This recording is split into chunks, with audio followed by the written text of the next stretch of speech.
All right. Hi, everyone, and thank you for being here, and welcome to our last Human Rights in Practice event of the semester and the year, actually, on persons with psychosocial disabilities and human rights. Our event is co-organized by the Center for International Comparative Law and the International Human Rights Clinic, and co-sponsored by the Duke Human Rights Center at the Franklin Humanities Institute, the Duke Human Rights Center at the Kenan Institute for Ethics, and the Duke Law Health Justice Center, Clinic, Health Law Society, Human Rights Law Society, and the International Law Society. And I'm very happy to be here today with Benjamin Bala, who is based in Monrovia, Liberia. And he's the General Secretary of Cultivation of Users Hope Liberia. And we also have Kriti Sharma, based in Jakarta, Indonesia, with the Disability Rights Division at Human Rights Watch. By way of introduction, Cultivation of Users Hope Liberia is the only Liberian organization established and run by mental health service users in Liberia. And Benjamin will share more details about the organization during the presentation. Kriti's research at Human Rights Watch focuses on human rights violations against persons with disabilities worldwide. She has investigated shackling and abuses against people with psychosocial disabilities in Indonesia and Kenya, abuses against prisoners with disabilities in Australia, the neglect of people with disabilities in the crisis in the Central African Republic, and institutionalization of violence against women and girls with disabilities. Among other things, she will discuss today some findings from Human Rights Watch's October 2020 report entitled Living in Chains, Shackling of People with Psychosocial Disabilities Worldwide. And for our discussion today, I will be asking Benjamin Bala and Kriti Sharma a series of questions, and then we'll open it up for a wider Q&A from the audience. And before starting, we also wanted to show a 5-minute video from Human Rights Watch on people with mental health conditions living in chains. Kriti, would you like to say a few words about the video by way of introduction? Sure. The video is a video that we had done in October 2020. We launched it because we realized that 1 billion people around the world have a disability. That's 1 in 7 people. And amongst them, people with psychosocial disabilities or mental health conditions like depression, schizophrenia, bipolar, etc., are even more marginalized. And one of the practices that till today remains hidden, and that people, even within the disability rights movement, do not really work on, is the practice of chaining or shackling. So I let the video speak for itself. It's a practice that exists globally across 60 countries around the world, and then we can discuss it more later in the event today. Thank you, Kriti. And we also did want to provide a trigger warning of sorts, given that the video is quite graphic and intense in depicting people who are shackled. So we'll go ahead and get started.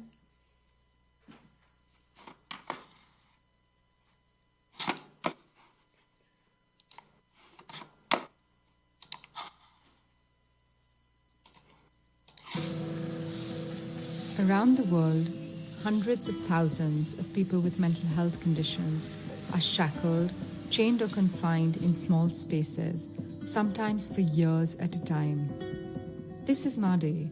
He's been locked in this room for 2 years. Shackling is a global problem. Human Rights Watch has documented the practice across 60 countries. Shackling is driven by stigma and inadequate mental health services.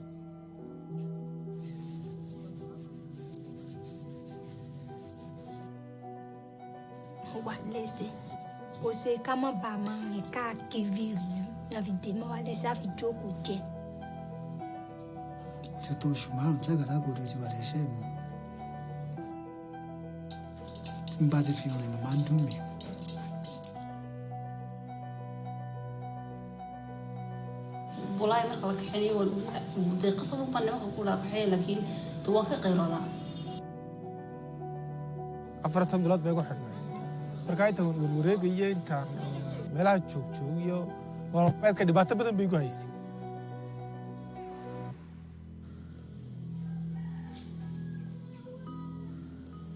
I am in Bali, in Badung, one of the most prosperous districts, not only on the island, but across the country. And even here, I have found people with mental health conditions who are chained. Murat's about 40 years old, and he has been living in this room for the last 10 years, chained by his family because they don't know what else to do. In some countries, people with mental health conditions are sent to faith healers where they could end up chained for years. That was the case in Ghana. When Human Rights Watch first encountered Felix in 2017, he was chained to this tree for 5 years at one of the many faith healing centers in the country. Later that year, the Ghanaian government promised to crack down on the practice of shackling. If anybody puts a patient in chains, you, the healer, you, the parent, you'll be prosecuted in court. When Human Rights Watch revisited the prayer camp, the chains were gone. And now, Felix walks free and is receiving support. This is where you stay? This is where I stay. How do you feel to not have a chain? I feel great. Yeah, I feel good. I feel very, very good. Very good. Things are starting to change in Indonesia as well. This is Sodikin. He has been working in a clothing factory as the main breadwinner for his family. When I first met him in 2014, his family had locked him in a shed near his house. He'd been there for over 8 years. In the years since, Indonesia has launched a community-based mental health program that sends workers door to door, both in small villages and big cities, in an attempt to end shackling and get people the resources they need. Bahagia aja, bahagia bisa membantu orang tua, membawa orang tua.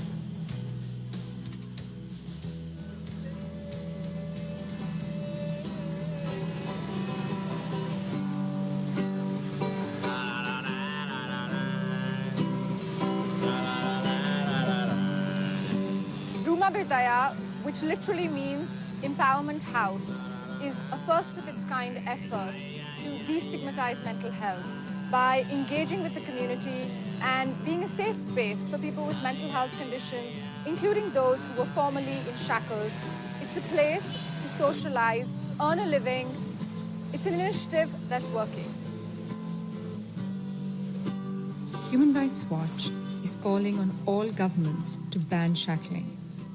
People with mental health conditions need community-based services, like the ones here in Indonesia. And we need to work to end the stigma.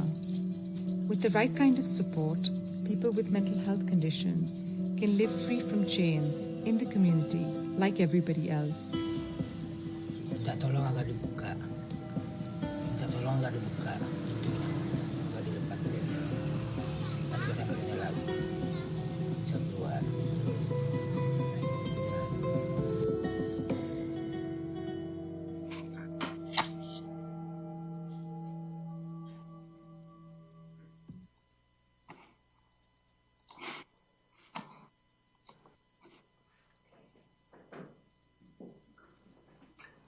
So turning to our questions, we're going to start with a couple of questions for Benjamin. Benjamin, can you please say a few words about you, first how you and Kriti came to work together, and then describe the origins and goals of your organization, Cultivation for Users Hope Liberia? Okay, can you hear me? Yes, we can. Yes, okay. My name is Benjamin Bara. I work for Cultivation for Users Hope as the General Secretary. And I came to work alone, do a few work with Kriti, and that was back in 2020 for the United Global Mental Health Annual Conference. Every time we meet, it's just because of the COVID, we meet every time. The last time we met was in South Africa. So we meet to discuss, to plan for the year. So this is a global campaign, United Global Mental Health, and we met in Nairobi, Kenya. There I met Kriti, and she asked me a couple of questions. I shared my story. So From there on, she asked me whether I was willing to share the story. So I shared my story, how I was shackled and Human Rights Watch is against shackling. So my work with Cultivation for Users Hope now as an advocate. So Human Rights Watch is against shackling. So after I share my story, so I try to serve as ambassador back home in Liberia to make sure that we can fight against shackling. Even in Liberia, people are still shackled. So we're working in line with that. So we'll be doing a series of meetings and emails. So this is how I came in contact with Kriti. It was actually 2020 in Kenya when we met for another Global Mental Health meeting. Now we're coming back to the origin of Cultivation for Users Hope. Cultivation for Users Hope, and they were back in 2012 when the Carter Center, through the former American First Lady, Rosalind Carter, decided to have a passion for mental health, decided to launch a mental health program in Liberia. And then the program came to Liberia, and the program lead at the time that Janice Cooper said, we can go about this project leaving persons with lived experience out. We have to involve several users into this program to make the program successful. And that program was, at that time, they had a project sponsored by Grand Challenge Canada. So this is how the names of 2 survey users came up from. That was Sidney K. Flomo and Reverend Bill S. Jala. Bill S. Jala is the president for Cultivation for Users Hope. So at the conference in Central Liberia, there was a guy who came from Atlanta, Georgia to facilitate that particular conference. And his name is Mark Wilson. So after Mark Wilson delivered and shared his story, he's a lived experience from mental health. So after the meeting, Bill Jala walked to him and said, oh, are you saying you too suffer mental illness? And he said, yes, I am a lived experience person from mental health. So from there, they had a tete-a-tete, and he told Reverend Jala and Sydney, you need to organize in a group to make sure that you have one voice. So a series of meetings went on until 2014, when Cultivation for Users Hope was duly registered with the government and the name Cultivation for Users Hope was given. So this is how Cultivation for Users Hope came about. It started with Sidney K. Flomo and Reverend Bill Jala.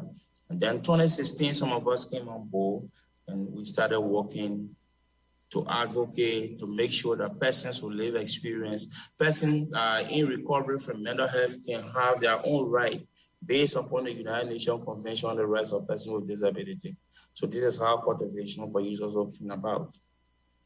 Thank you, Benjamin, for tracing that history. And Kriti, the Human Rights Watch report, Living in Chains, Shackling of People with Psychosocial Disabilities Worldwide, addresses the issue of people with mental health conditions being shackled, which is chained or locked in confined spaces in at least 60 countries globally. Can you define first what is understood exactly by shackling in this context and some of the particular harms of this practice? Absolutely. So shackling is a practice that is very rarely defined in national legislation.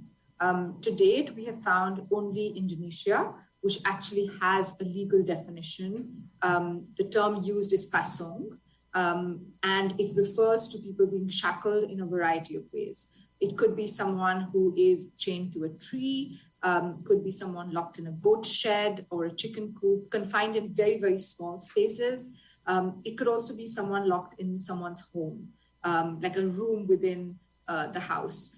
And that's the only definition that really we have found around the world. It's only in Indonesian legislation. Otherwise, in other countries, there's a variety of forms of restraints, and the terms vary across countries. But basically, it refers to a practice where there is a lack of mental health services, and there's stigma and a lot of stereotypes and preconceived notions about what mental health is. people believe it's a result of being cursed or having sinned. And as a result, people then, relatives are then shackled because families feel they have no choice and resort to it because they don't know what else to do. So essentially, that's what the practice is.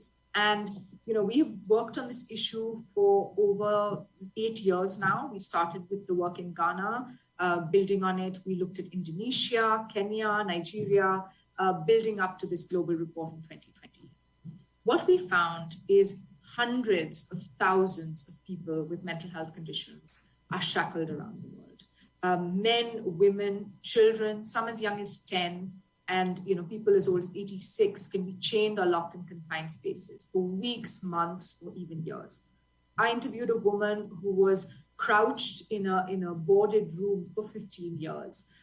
We've documented the practice across 60 countries, across Asia, Africa, Europe, the Middle East, and the Americas. So right from industrialized countries like Japan, going through India or China, the Middle East, even in Europe, in countries like Bulgaria, Sweden, there was a case just in 2021.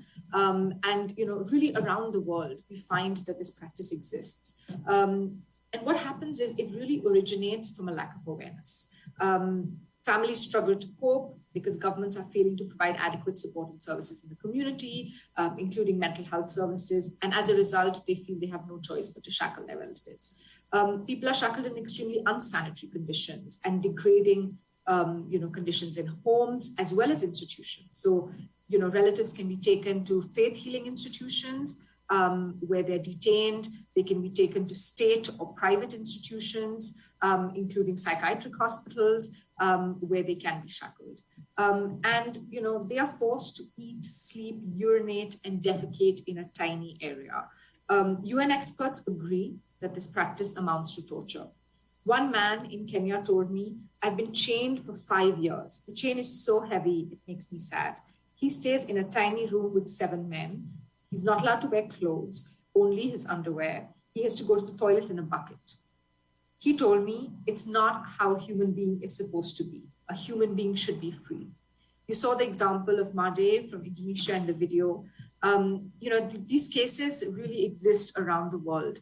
And what happens is in homes, they're hidden. You don't see them. But even in institutions, there's a real lack of monitoring by governments. And so these abuses continue behind closed doors. In state or private institutions, for example, they can be forced to fast. They can be denied food for up to a week because faith healers are convincing the families that the person is possessed and this is what will drive the spirit out.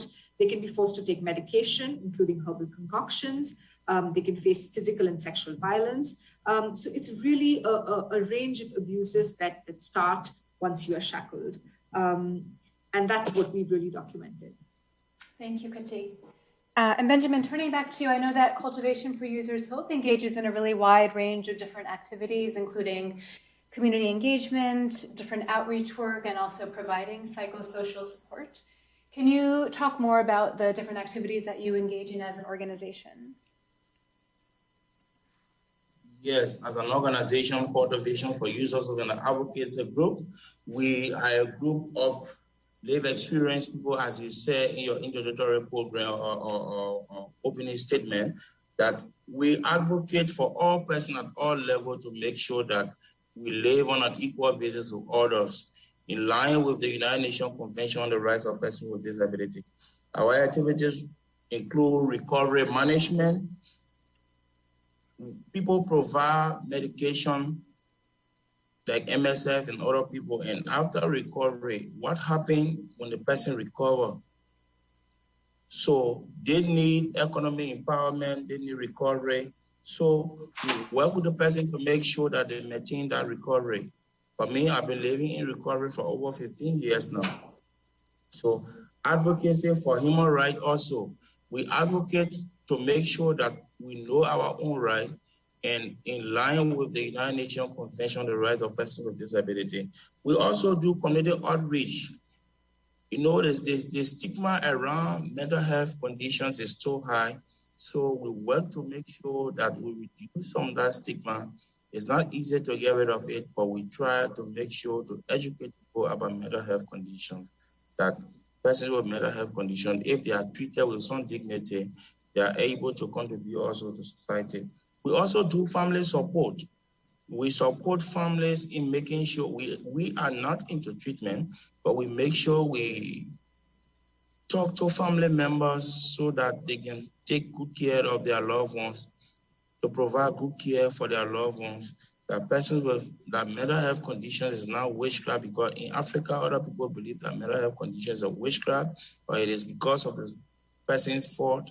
But that is not the case with our level of studies, our level of understanding from mental health background, that this is not so, this is not witchcraft. So those are a series of advocacy that we do. We also work along with the UN and other international NGOs in Liberia to make sure that we have this done. And we also work with the government to make policymakers to make sure that we have our mental health act in Liberia. First, we started with the policy that ran for 5 years, and that policy expires last year. And then now we have the Mental Health Act that has also been passed. So this is all the work of Cultivation for Users' Hope. For the first time, we advocated for a budget line for mental health. Those are the series of activities that we do. Here in Liberia, people don't have much regard for mental health. In fact, it's not among the health priority needs, but because of Cultivation for Users of continuing persistent attack on the government, mental health have a budget line. We have a mental health unit at the Ministry of Health. So these are the series of works that we do in Liberia. Thank you. And Kriti, your report contains really extensive documentation of shackling in so many different countries. Can you tell us more about the methodology that was used in doing this research and publishing the report?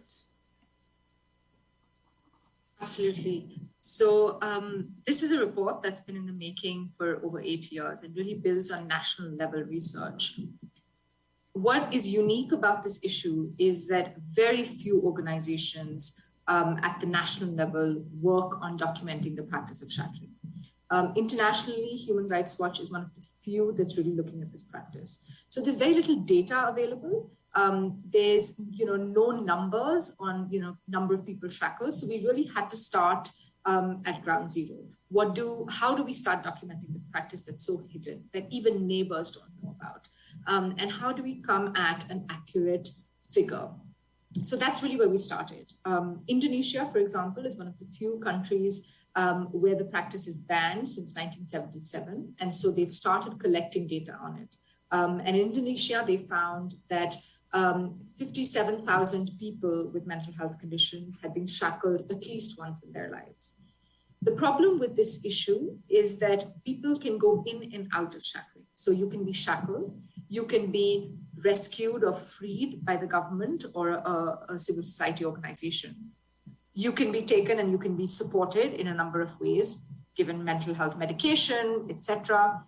But then you come back to your community and nothing has changed. And there is still pressure from the village around, from other families and neighbors to shackle the person, because there is this stigma that this person is potentially dangerous and there's a lot of fear, etc.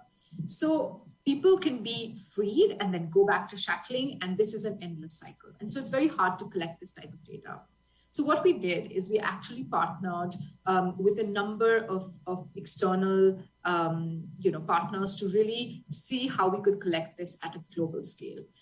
We worked with the Rotman Business School at the University of Toronto, and they had a team of students over the course of a year really do an analysis looking at media articles, looking at modeling data, looking at how could we do estimates to really collect this information. We found some data on a number of countries, and it was either government data, so we had to rely on sources that we could be 100% sure of. So, for example, in China, it's very difficult for Human Rights Watch to get access, but we had access to government data, which said that since 2015, in one province in China alone, 100,000 people were shackled. So, this is how we really tried to mine that data. Then we actually partnered also with 2 separate law firms, O'Melveny and Myers in Washington, D.C., and BLG in Toronto, Canada. And with them, we started to build a profile for the different countries that we were going to look at. We wanted to pick, for the 60 countries, we really wanted to delve into where were the countries we could find data, where were the countries that we wanted to focus on and do a deep dive to ensure that it's a representative sample and would have impact in the region. So for example, Nigeria was one of the countries where we chose to do in-person research. We went into the field. Over a course of a year, we visited institutions and homes across 8 different states and did a lot of in-depth research and analysis because Nigeria is a country which, if we have impact there, it will have a trickle effect and, really influence the region. So that's really how we went about it. And we relied on external partners who did pro bono work for us for a really long period of time because we had to get really accurate information. And Human Rights Watch's methodology then complemented that research. So what we do is we go into the field. We're a neutral organization. We don't, take money from governments. We don't take sides. We really go in and interview. We do interviews with all the stakeholders. So we will speak to the person with a psychosocial disability. That's very important. It's really in line with the motto of the UN treaty, which is nothing about us without us. And then we will speak to family members. We will speak to, neighbors. We will speak to government, officials and faith-based organizations and anyone that would be involved in this. And then we have to obviously fact check. So we have a very rigorous standard internally, but that's how we went about collecting this data. And for us, what was important is, we wanted, of course, an estimate. The estimate we came up with through all this research was that hundreds of thousands of people are shackled worldwide. I believe it to be much more, but I think this is the data that we could really back with the evidence. And then what we also did is, for us, what was important is to show how widespread the practice is. People, have these stereotypes where, okay, it's happening in a remote village in an Asian country or an African country, but no, it can happen in, Sweden. It can happen in the Middle East and in very wealthy countries, in Oman, where, resources are not a problem. Even in a country like Indonesia, it's happening in Bali, which is known for tourism, which is a very, very different type of island compared to the rest of Indonesia. It's, it's really, I would walk into these homes. I felt like I was walking to a hotel or a spa. That's how ornate, that's how wealthy these families were. And then in one corner of the compound, you would have a shed and you'd find someone had been shackled for 10 years. So it's really a practice that we wanted to demonstrate how it really existed across religions, across socioeconomic strata, across ethnicities, and was just so widespread. Thank you, Kriti. And Benjamin, you've already discussed some of your strategies for advocacy, and I wondered if you could elaborate on that. And in particular, you talked about using the UN Convention on the Rights of Persons with Disabilities. And if you could expand on the ways in which you make use of this UN treaty in your advocacy work.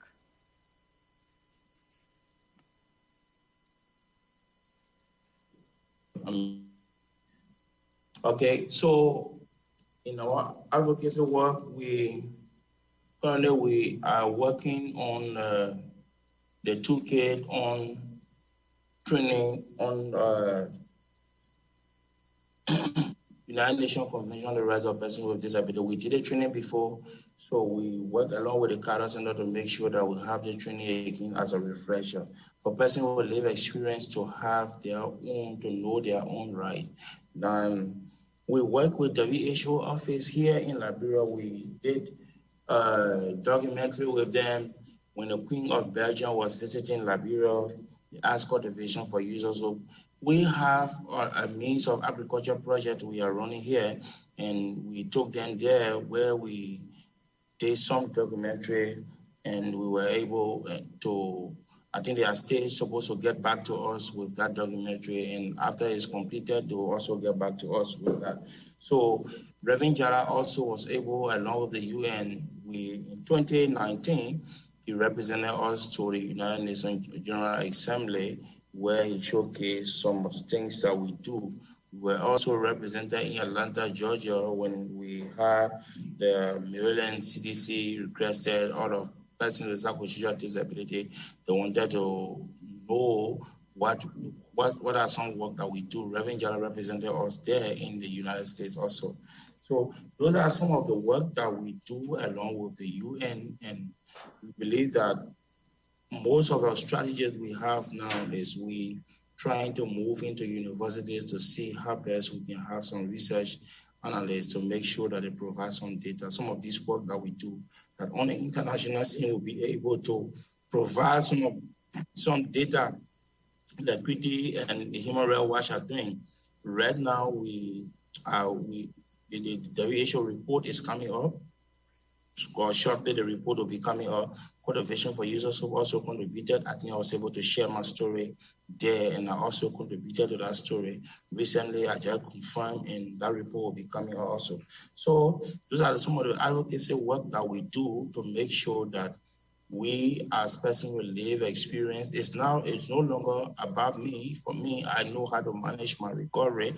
I know how to go about everything, but then there are people still shackled. There are people still stigmatized. There are people still people still discriminate them. Even families neglect their own loved ones because of ignorance. So we have to make sure that we wear our boots and make sure, tell people about mental health condition, tell people about shackling, that this thing is not this man's fault, it's not this woman's fault, but this thing can be resolved. So these are some of the things that we do well. And Kriti, shackling in this context obviously violates a number of human rights in very severe ways, including, as Benjamin just mentioned, the right to non-discrimination and equality. Can you talk through some of the other human rights violations that you identify? Absolutely. So I think the crux of this issue is that people with disabilities, particularly people with psychosocial disabilities or mental health conditions, are around the world, still treated as second-class citizens. In many countries, they do not have the right to open a bank account, to get married, to manage their finances, or take their own medical decisions. And so there is an alternative system that runs in parallel, which is highly discriminatory. So what happened with the UN Convention on the Rights of Persons with Disabilities that came into force in 2006, 2007, is there was a paradigm shift. Instead of looking at this issue from a paternalistic approach, for the first time, people with disabilities were seen as rights holders. And the Convention on the Rights of Persons with Disabilities, the CRPD, as it's called, was one of the most widely ratified treaties, as soon as it came into effect. Over 180 countries have signed on and have been implementing it. The challenge comes when, because it's a new set of rights, it's only in the last, decade or so, how do countries go about changing this paradigm on the ground? So what happened with mental health is countries have often opted to have a disability rights law, but then a separate mental health law. And the mental health law then looks at it from a medical lens. So it gives the power to the psychiatrist or the doctor to decide what happens to this person. And it's the same in shackling. What happens when someone is shackled is they start by being arbitrarily detained in their homes. So, the government has a responsibility under a number of UN treaties to even investigate and monitor that. But then it becomes a legalized process. The person can be rescued and can be taken to a psychiatric hospital. And what happens there is they then go into involuntary admission at the hospital. Very often you will have medical forms which do not even have a space for the signature of the person. It is automatically assumed that this person does not have the capacity or the capability or the legal capacity to actually sign off on the decision. So from there, we see a number of issues that come up. So there's arbitrary detention. There is people being forcibly treated against their will. And the involuntary treatment can be a range of things. Person can be injected, can be forced to swallow pills, can be subjected to even electroshock therapy, often without their consent or their knowledge. It can be under anesthesia, so the person doesn't even know what's happening to them. And of course, physical, sexual violence, and a number of other issues. it's relatively clear in the international legal system that these are violations, whether it's looking at violations under the Convention on the Rights of Persons with Disabilities, but also under women's rights, CEDAW, the Convention on the Elimination of Discrimination Against Women, the CRC that protects child rights, CAT, the Convention Against Torture. It's really under a number of international legislation that countries have signed on to. These rights are still violated. UN experts are extremely clear, whether it's the UN Special Rapporteur on Health, torture, women, they all recognize these as abuses. And yet this practice persists because it is seen as an alternative system. Even in the US, for example, I have gone to mental health courts in New York, and you will see very, very clearly, even though it's very regulated, you will see the process where the judge speaks to the psychiatrist, speaks to the lawyer, and the person with the mental health condition is the last to speak. The power imbalance is very stark, and so that's why these practices continue, because there is no monitoring and there is no space for this to be challenged. Even in shackling, there is no process for the person to challenge their detention. It's not like when people go into prison, they almost have more rights because there's due process, there's the right to an attorney, there's a whole process that really ensures that your rights can be respected. When you go into a psychiatric hospital, none of that stands. Once you're in, you do not get out until your family comes to pick you up, and very often relatives are abandoned in these institutions or in these hospitals. So you literally never get out. And that's where the problem lies. The real dichotomy between what countries have signed on to at an international level and how these rights should be implemented. Thank you, Kriti. And Benjamin, I wanted to, if you're still there, hopefully, go back to a point you made earlier about one of the successes you've had as an organization in terms of getting a budget line for mental health services. And I wondered if you could talk a little bit about what that process was like and whether that achievement of now having a budget line for mental health services has been helpful in your continued advocacy.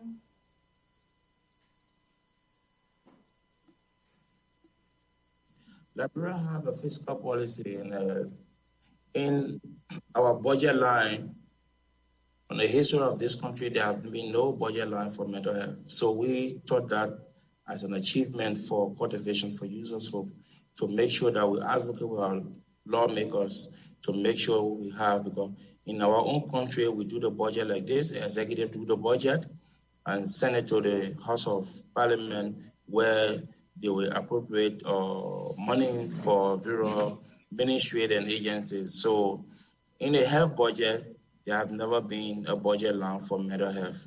So though for mental health is very small, I had a webinar last week and the amount is too small. 50,000 for mental health is just so small for mental health. So we thought that as an achievement. Today we have 50,000. Tomorrow it could be increased based upon the budget year and based upon the health budget. We could be asking for more, but the fact that we have a budget line, I think is another step that we have taken. So we saw that as an achievement. And then we come to the mental health law. We have a mental health law where in this country we have stigma and all of that. So if tomorrow you are fired from your job and all of that, this law is there to protect you, that this man have a right based upon the United Nations Convention on the Rights of Persons with Disability. We can hold the government feet to the fire against these things. So these are some of the achievements. These are some of the advocates that we do to make sure that we prepare people in the workplace, also to protect people, persons with lived experience, that our conditions will not serve as a discriminate factor for people to discriminate us. We too have a right like any other person. So we saw this as an achievement. Yeah, thank you, and congratulations on that. And Kriti, your report also notes that gender is a major factor in mental health, including because of at-risk factors that contribute to poor mental health among women. Can you expand on this point? Absolutely. So, as you said, we do find certain mental health conditions more prevalent in women. Also because women can be exposed to more forms of discrimination, gender-based violence, which can then trigger conditions such as depression, etc. There's very little support that is really targeted at women. Very few countries have services mental health services that are gender sensitive and that really account for this difference. So that's something that really exists even in more developed and industrialized countries. And we see it play out in a number of ways. We find, for example, in shackling, a lot of women with postpartum depression that then are shackled. So it really is affecting women in a very different way. You find a lot of women who are migrant workers who will develop a mental health condition because of a gender-based abuse and then be shackled by their family when they come home. So it's really very linked. And it plays out on a daily basis for these women. In institutions that I have visited in Kenya, in Indonesia, in Ghana, a woman can be shackled right next to a man, or the staff in the institution is male. And so that means on a daily basis, their clothes are being changed by a man. Their clothes, they are being bathed by a man. They are being, sexually, they face sexual violence on a daily basis in these forms. And of course, it's not, looking at it more broadly, even LGBTQI plus people are affected. So it's very layered, in terms of the discrimination. And it's not just multiple types of discrimination, it's really compounding forms of discrimination that, come to light when you're looking at shackling.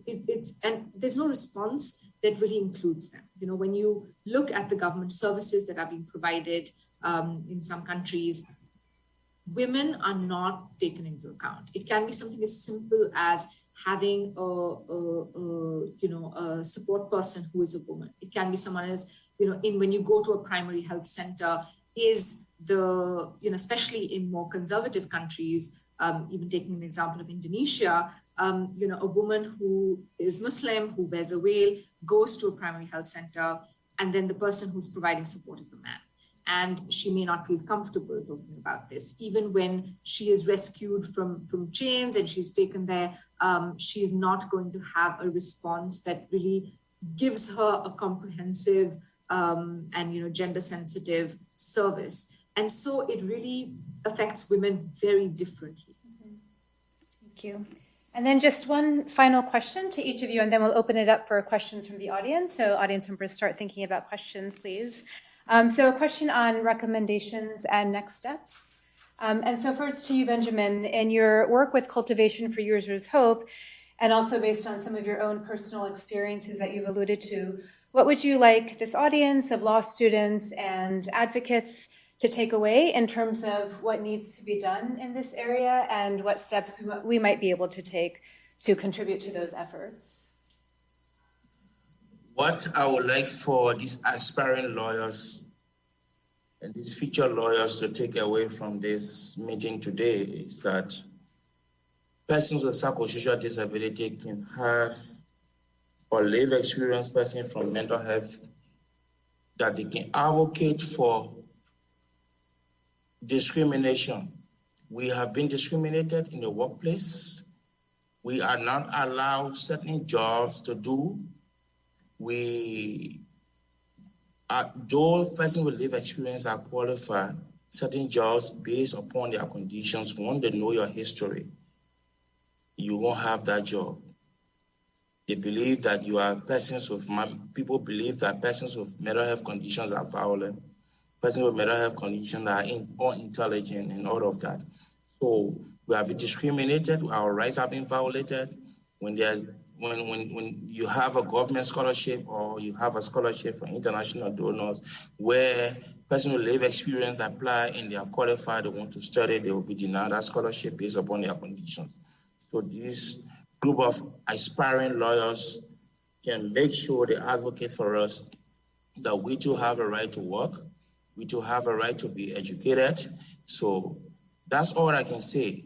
Those are the major things that people suffer, people with lived experience suffer.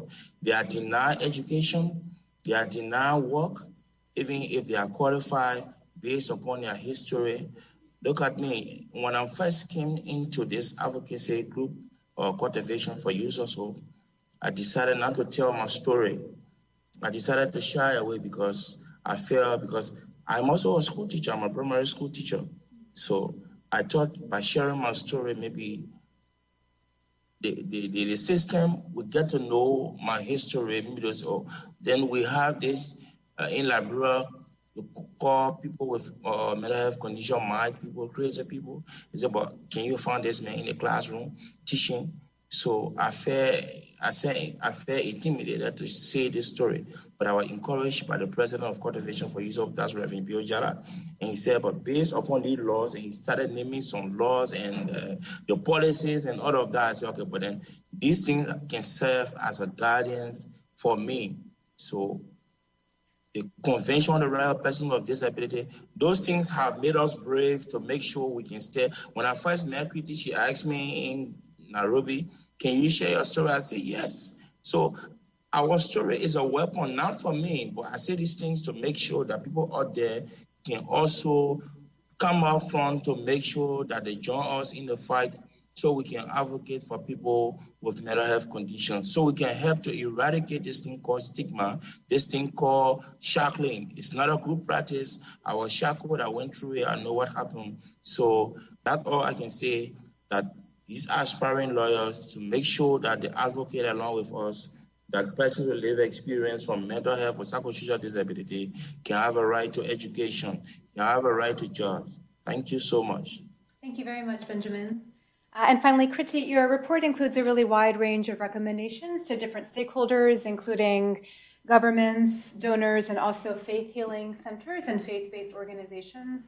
Are there particular recommendations that you can highlight for us? Sure. So, it's one of those issues where there's a lot of political will from governments. It's not a political or politicized issue. And so we find it, relatively easy to actually engage with governments. We're not in a dynamic of naming and shaming. Governments are really our partners on this. And so, our recommendations are very straightforward. I would say one is to combat stigma. We give very detailed recommendations to government on how they can do this in, awareness raising programs, how their messaging can really be hope-based and include examples of, how when a person with a psychosocial disability is supported in the community, how productive a member of society they can be, what kind of, change and really what a great resource they can be in the community as well. We work with civil society groups on this type of recommendation as well. The second I would say is really monitor institutions in countries, monitor homes. And we take this recommendation not just to governments, but also independent bodies like a National Human Rights Commission or a Women's Commission or a Child Rights Commission or an Ombudsperson's office. There has to be independent monitoring. When this is a state-sponsored practice, when it happens in an institution, when it's legalized, there needs to be someone from the outside to come in and do it on a regular basis. And thirdly, our work has really been centered around what are the alternatives? What do good community-based practices, support, and services look like in the, close to your home? You don't and you shouldn't have to walk 3 days from your home to get any type of mental health support. And I would say it's broader than that. Someone with a psychosocial disability, as Benjamin said, does not need just access to mental health services. They need access to different types of support. For someone, it could mean they need access to, help in getting a job. For someone else, it might mean they need support from the community. So you really need to look at it from a comprehensive way to make sure people can reintegrate society and can really live, in an inclusive way, have a productive life. So that's really, I would say, at the heart of the recommendations. We work a lot with faith-based organizations to change mindsets around mental health. We find they are really an important player in this, whether it's at a grassroots level, whether it's at a national level or at your local church or a mosque or elsewhere. So that's something that, we've been doing for a while with the World Council of Churches. We've, approached the Vatican. We've approached Islamic organizations such as Muhammadiyah, etc. And that's really, I would say, at the core of our work. But where, I would like to say that, you people in this room can come in is to really join this movement. We have a dedicated microsite. We have a number of partners globally that work on this issue. It's a movement that, we have a hashtag for on social media, hashtag Break the Chains. So I would really urge you, I'm going to post the web link in the chat, to go online, raise awareness about it, post on social, and most importantly, to take our pledge, which really helps us put pressure on policymakers. Thank you, Kriti. And my colleague, Professor Iyer, is live tweeting, and so we'll be sure to include this there as well. So thank you both so much, and I'll open it up for any questions from our audience. Olivia? I can repeat it if, yeah. I was just curious if you could speak about how the pandemic has impacted your advocacy and research efforts. So Olivia has asked how your work has been impacted, but both the research and advocacy, by the pandemic. Benjamin, do you want to go first? Well, Kriti, you can go first. I would say COVID, and the pandemic has really been both, a benefit because it has, enabled us to do research in different ways. Everyone is online. It's much easier to attend meetings. I can be sitting in Jakarta and very easily have a virtual meeting with someone in Geneva or New York.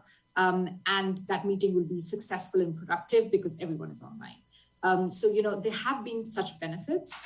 We've also seen governments go online, data go online in a big way, and that's incredibly helpful. So there is the, pro side and factors that have really helped. I would say the negative is, the lack of transparency, the lack of access physically, which would enable us to go from house to house in Indonesia, or, really see on the ground what is happening, to have an independent perspective, to really hold governments to account. That's become harder because of travel restrictions. So I would say, those are the two things that would stand out. In shackling, we've seen lockdowns really affect people who are shackled or lead to people being shackled for the first time. Because services were stopped, many countries had very strict lockdowns, where people couldn't go out of their house. So even the case, for example, you saw in the video of Sodikin, a man who was shackled for over 8 years, he came out of it, he got a job, he rebuilt his life, and then the pandemic hit and his family shackled him again. So, and that didn't happen just because he didn't have access to mental health medication or other forms of support. It was really that whole community support that left, right? He had nowhere to go. He couldn't go to his job. Because they were in lockdown. The health workers and social workers could not come to his house because of the lockdown. So there are a number of factors that have really contributed to, for this practice to make a comeback in a way. And that's really concerning. Benjamin, would you like to add something? Yes, for us here in Liberia, COVID affected us in a lot of ways. We had a project where we reached out to our peers in West Point in the Dole community that is just right in Monserrato here. But due to the COVID, it was little on a slow pace. That project was closed by 2020, but then Usiwa came back to give us another chance to make sure we wrap up the project. So we are working closely with the government, the Ministry of Health, to make sure that these things happen. It's not going to happen. It's not an event. It's a process, especially for mental health support in a little middle-income country like Liberia. It's not an easy thing, but we stay fighting it. Gradually, we are getting there. In Liberia, mostly it is partners like the MSF, the Carter Center, and partners in health and other people. So it's on a slow pace, but we're getting there gradually. So I think we have time for one final quick question, if anyone would like to ask anything else.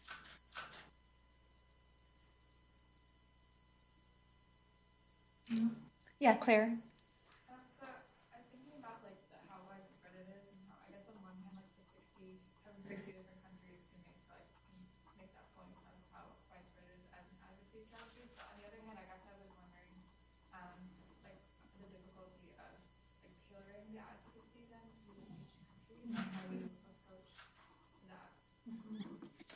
So the question is that on the one hand, the approach of looking at more than 60 countries is really effective in demonstrating just the really widespread impact of shackling. And so how do you balance that against the importance of targeted approaches in specific contexts? So the only option is to do it simultaneously. And so what we really did is leverage our internal strengths as an international organization, where we had researchers based in many of these 60 countries that could do the research on the ground, that could do follow-up advocacy. And then, as I said, partnered with external players to really come in and support the work. What we've done is we have a very targeted strategy for 5 countries at a national level: Ghana, Nigeria, Kenya, Indonesia, and the Philippines going forward.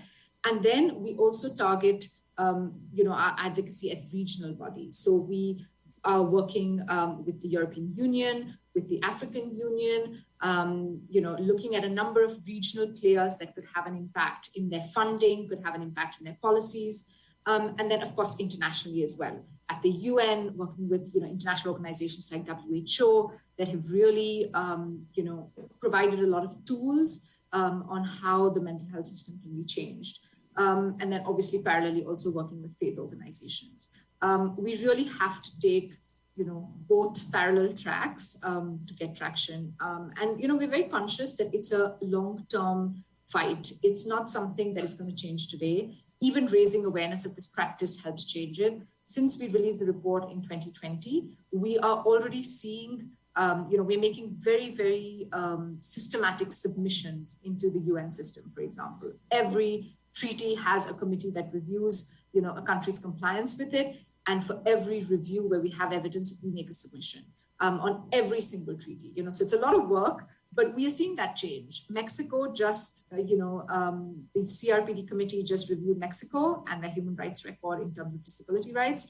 And for the first time, they included a mention of shackling and recommended to the government that it should be prohibited. 2 years ago, this would not have happened. People didn't know what shackling was. So, there are some small wins, and then we have big wins where, the Nigerian government, for example, has just published, a draft bill on mental health. And for the first time, they've included a ban on shackling. So, you have to do both, and it does require a lot of resources and a long-term commitment. And Benjamin, any final closing comments from your end? What I can say is I just want to say thank to everyone who took up their time to attend this conference, this event today. I think this is how we can go to make sure that we declare war on shackling. We try to end stigma. It's not an easy thing, but we collectively can all do it together. So that's what I can say. Thank you so much, and thanks to the organizers of this event. Thank you so much, Benjamin, and we're very happy to now be part of your wider collective in this work. So thank you for that, and thank you, Kriti, as well, both of you for your time, especially Kriti. I know it's very late at night where you are, so thank you both for being flexible with that as well. Bye-bye. Bye-bye. Thank you so much. Thank you. Bye-bye. Bye. Thanks very much, everyone.